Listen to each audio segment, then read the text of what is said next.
Athletes become immortal in the eyes of fans forever. However they looked in the prime of their careers is how they're always remembered. In reality though, they don't always stay that way. They get old, their backs start to hunch, and they put on weight. To be fair, there are some exceptions to that rule. Here is a crop of athletes that look nothing like you think they would. Don't forget to ring the bell, subscribe, and join the notification squad. Jeff Saturday. As an offensive lineman in the NFL, this former Indianapolis Colt was able to be a little more liberal in his diet compared to other athletes. Dipping the scales at about 300 pounds, Jeff Saturday protected quarterbacks with enough mass on his body to compete in the WWE. After 14 years in the league, Saturday realized in retirement that he couldn't keep his weight at the same level as it isn't exactly healthy. Knowing this, Saturday underwent a dieting and fitness program, shrinking himself down to 230 pounds, something more appropriate for his 6'2" height. With this weight loss, you'd be shocked if someone told you that this was an offensive lineman. On top of that, Saturday also works with the NFL's player organization to help former players with medical advice, staying in shape, and career counseling. It seems that a lot of people coming up on this list could use his help. Props to Saturday for being a positive story of an athlete growing healthier in retirement. Whoops, we mean shrinking. Our bad. John Kirk. Spending most of his career as part of the San Diego Padres and Philadelphia Phillies, this three-time All-Star player was a hilarious character. Kirk left baseball back in 1995 after hitting a single and then retiring on the spot, exiting in the first inning of a game versus the Baltimore Orioles. Despite all his great accomplishments, Kirk was never exactly the pinnacle of fitness in sports. Heck, his autobiography was called "I Ain't an Athlete, Lady." It's nice when the athletes do our work for us. So when Kirk had the chance to let loose in retirement, we weren't going to stop him. Nowadays, Kirk's facial hair is more subdued, he's cut his hair, and he's put on the pounds. He also has gigs as a softball coach and as an analyst for the Phillies at a local TV station. We might be tempted to give him some crap for being overweight, but we have some sympathy. Kirk lost the ball to testicular cancer back in the mid-90s. That guy can do whatever he wants. Tank Abbott.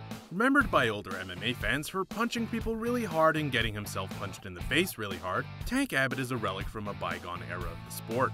Unlike relics that stay in a museum, Abbott has changed his look in retirement. Back in his fighting days, Abbott sported short hair and a giant goatee. Nowadays, Tank looks to be a mall Santa who also has a giant alcohol problem. Think of Billy Bob Thornton in Bad Santa, but add in 100 pounds and you have the idea. So Tank is usually seen nowadays as being bald and his goatee looking white. That would be fine, but then a few years back he made an appearance on Inside MMA hosted by Kenny Rice and boss El Guapo Rutin to promote a book he wrote. Yes, we'll give you a second to get over the shock of Tank Abbott being able to write. Prepare yourself for another though as you see Tank magically sprout hair where there was none before. Now, we're not saying that Abbott is wearing a wig, but is there any other explanation? And here we thought that Abbott's WCW career was the most embarrassing thing he's done. Marc Mero. A former pro wrestler in the WWE, Marc Mero's legacy is that he was once married to Sable before Brock Lesnar came roaring in, and getting the first guaranteed contract in WWE history. Yep, not Stone Cold or The Rock, freaking Marc Mero. In terms of character, Mero went by the persona of the Wild Man, in his first appearance inside the WWE where he sported a mullet and a mustache. Later on, when the Attitude Era got rolling, he went back to his amateur boxing days by dressing in a boxing robe and wrapping his fists. He was also a complete ass to his wife. The current real-life Marc Mero has done a 180 of his wrestling persona. Not only is he a motivational speaker, you might have seen his TED Talk shared by friends on social media, but he also cleaned up his look. No longer sporting his mullet or any facial hair, Mero is looking pretty darn young for a man in his mid-50s. We don't even have a joke here. Look how good he looks. He should channel his inner Ron Burgundy and urge everyone to come see how good he looks. Tonya Harding. For most of the people on this list, we list off their stats, talk about a little bit about their playing days, yada yada yada. Yes, Tonya Harding does have some good achievements in figure skating, but she will forever be known for her involvement with the infamous attack on Nancy Kerrigan back in 1994. While she has no direct involvement in the attack itself, she was found guilty of hindering the investigation and was dealt a probation along with a fine. Being a figure skater, Harding was seen by the public to be a very slim and trim statuette on the ice. In her exit from the sport, she went on to box and do a whole host of other offbeat things for a skater. She enjoys Z-list celebrity status nowadays, but that's probably because it's hard to spot her. Through a combination of weight gain, age, and face punching, Harding's current appearance is a far cry from her days on Blades.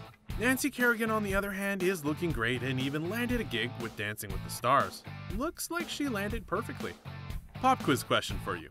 So, just as we said, Tonya Harding competed as a boxer for a while. Which famous comedian did Harding once face in a boxing match? Stay tuned for the answer. Roberto Duran.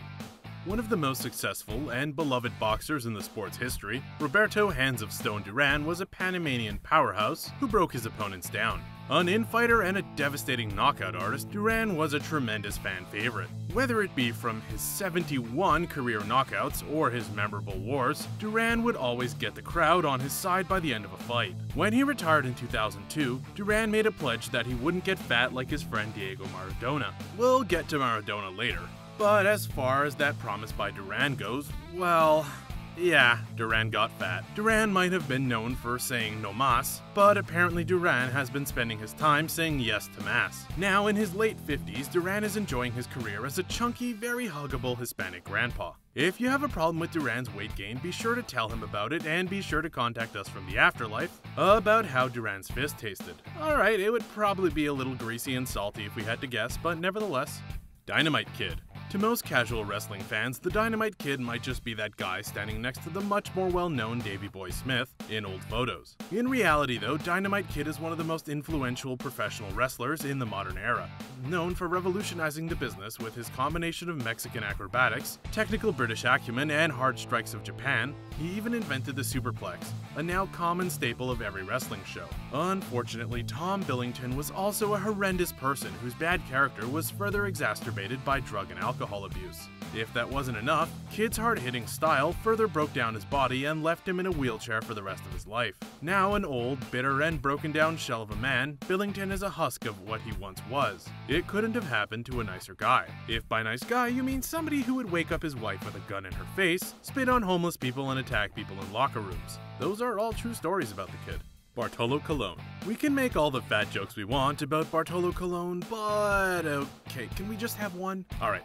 Bartolo Colon is so fat that he finds crude oil every time he puts on cleats. We'll be here all week, people. But back to serious business. Colon is currently the oldest player in the MLB at 44 years. Ancient by anyone's standard of the sport age measurement. More incredibly though, Colon is one of the heaviest players in the league, tipping the scales at a giant 280 pounds. When you combine that with the fact that he comes in at 5 feet 11 inches tall, that is a lot of mass on one ass.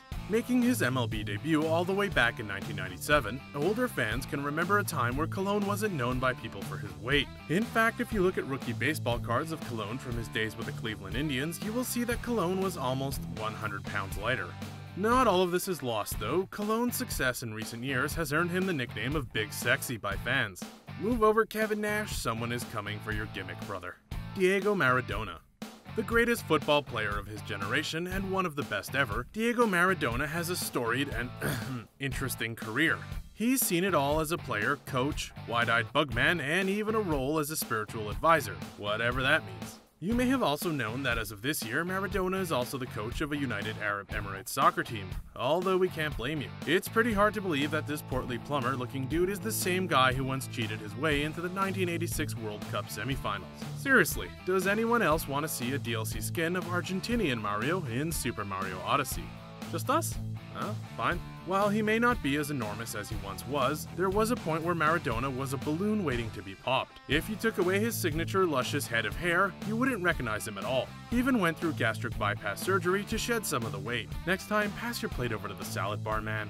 Sammy Sosa. So, a lot of these athletes either change their facial hair in retirement or put on some serious weight. Sammy Sosa, though, is unique for being the only one to heavily change his skin color in retirement. If you look at the former Chicago Cubs slugger in his playing days or on the cover of the tremendous Triple Play Baseball 2000, you can see that Sosa is clearly black. There's no dispute about it, and it's clear as day. Well, maybe night in this case. Nowadays, Sosa wouldn't be stopped on the street even if he was in downtown Chicago. It's not news that Sosa has been using a cream to soften his skin, but a recent appearance on ESPN's Spanish channel got fans' attention. Some were concerned, some were laughing, but everyone had to remind themselves that this was the same guy that was tearing up the MLB with Marc Mero in the summer of '98. At this point, with his whitening skin and signature big smile, we wonder if DC Comics will be knocking on his door asking for money for copying the Joker's look. You were patient, so here's your answer.